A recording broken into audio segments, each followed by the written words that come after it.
Welcome to south Indian cooking. இன்றைக்கி பார்க்க போகிற ரெசிபி பார்த்தீங்கன்னா ஈவினிங் ஸ்நாக்ஸ் ரெசிபி வெங்காய பக்கோடா. இந்த பக்கோடா வந்து அப்படியே பேக்கரியில் கிடைக்கிற மாதிரியே நம்ம செய்ய போகிறோம். அதே ஸ்டைலில் அதே மெத்தடில் செய்ய போகிறோம்.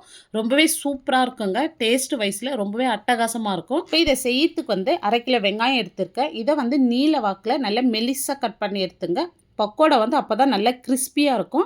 இப்போ பாருங்கள், நல்லா மெலிசாக கட் பண்ணியிருக்கேன். இந்த மாதிரி வந்து நல்லா உதிர்த்து விட்டுங்க. இப்போ இந்த மாதிரி பண்ண சொல்ல வந்து வெங்காயம் தனித்தனியாக நல்லா பிரிஞ்சு வரும். இது ஒரு சைடு இருக்கட்டும். இப்போ ஒரு மிக்சி ஜார் எடுத்துங்க. இப்போ 12லேருந்து 15 பல் வந்து பூண்டு எடுத்திருக்கேன். தோல் உரிக்காதீங்க. இதை வந்து அப்படியே சேர்த்துடலாம். இப்போ காரத்துக்கு வந்து நான் 5 பச்சை மிளகாய் எடுத்திருக்கேன். இது நல்ல காரமான பச்சை மிளகாய். இப்போ ஒரு துண்டு இஞ்சி வந்து இந்த மாதிரி பொடியாக கட் பண்ணிவிட்டு இதோட சேர்த்துருங்க. இப்போ ஒரு ஸ்பூன் வந்து சோம்பு.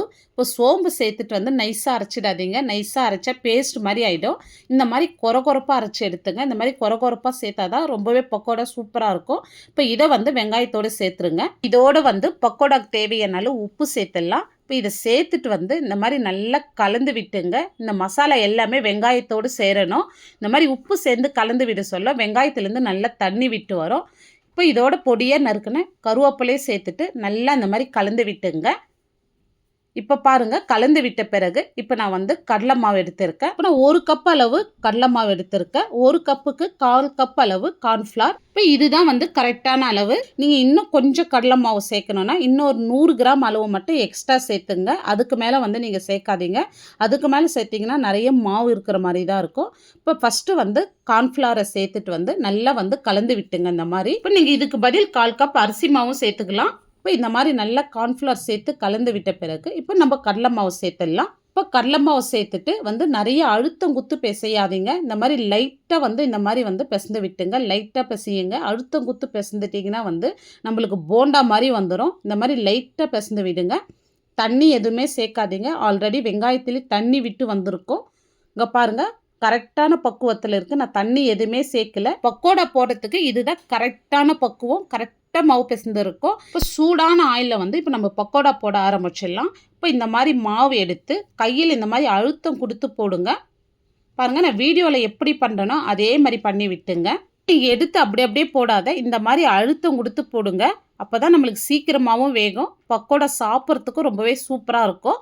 இப்போ பாருங்கள், இந்த மாதிரி போட்டு விட்டு மீடியம் ஃப்ளேம்லேயே இருக்கட்டும். இப்போ நல்லா வெந்த பிறகு இந்த மாதிரி நல்லா கலந்து விட்டுங்க. இப்போ இந்த மாதிரி ஸ்லோ ஃப்ளேம்லேயே இந்த மாதிரி நல்லா வேகட்டும். இப்போ நீங்கள் ஃப்ளேம் வந்து அதிகமாக வச்சுட்டிங்கன்னா வெங்காயம் கலர் மாதிரி டேஸ்ட் வராதுங்க. இப்போ பாருங்கள், ஃப்ளேம் மீடியமாகவே வச்சுட்டு நல்லா கலர் மாறி வரணும். இப்போ இந்த மாதிரி கலர் மாறி வந்ததும் இப்போ இதை எடுத்துடலாம். பாருங்கள், இப்போ பக்கோடாவுடைய கலர் வந்து கரெக்டாக இருக்குது. இப்போ இதை வந்து எடுத்துடலாம். இப்போ பாருங்கள், நம்ம அப்படியே கடையில் கிடைக்கிற ஸ்டைல்லே வந்து பக்கோடா ரொம்பவே சூப்பராக செஞ்சுருக்கோம். இப்போ எல்லா மாவுமே நம்ம பக்கோடா போட்டு எடுத்தாச்சு. லாஸ்ட்டாக வந்து ஃப்ரெஷ்ஷான கருவேப்பிலை பொரிச்சு எடுத்துங்க. இப்போ வந்து இந்த மாதிரி கருவேப்பிலை ஃப்ரெஷ்ஷாக சேர்க்க சொல்ல ரொம்பவே வாசனையாக இருக்கும். இப்போ எல்லாமே நம்ம செஞ்சு முடிச்சாச்சு பாருங்கள். இப்போ பேக்கரி ஸ்டைலில் நல்ல கிறிஸ்பியான பக்கோடா பண்ணியிருக்கோம். நீங்களும் இதே அளவுகளோட இதே மெத்தடில் செஞ்சு பாருங்கள். ரொம்பவே சூப்பராக இருக்கும். இது ரொம்பவே சிம்பிளாக செஞ்சு முடிச்சிடலாம். இந்த வீடியோ உங்களுக்கு பிடிச்சிருந்தா நீங்களும் இதே மாதிரி செஞ்சு பாருங்கள். செஞ்சு பார்த்துட்டு எப்படி வந்ததுன்னு உங்களுடைய ஃபீட்பேக்கை கமெண்ட்ஸில் சொல்லுங்கள்.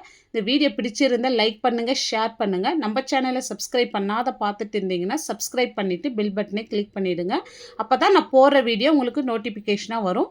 தேங்க்ஸ் ஃபார் வாட்சிங்.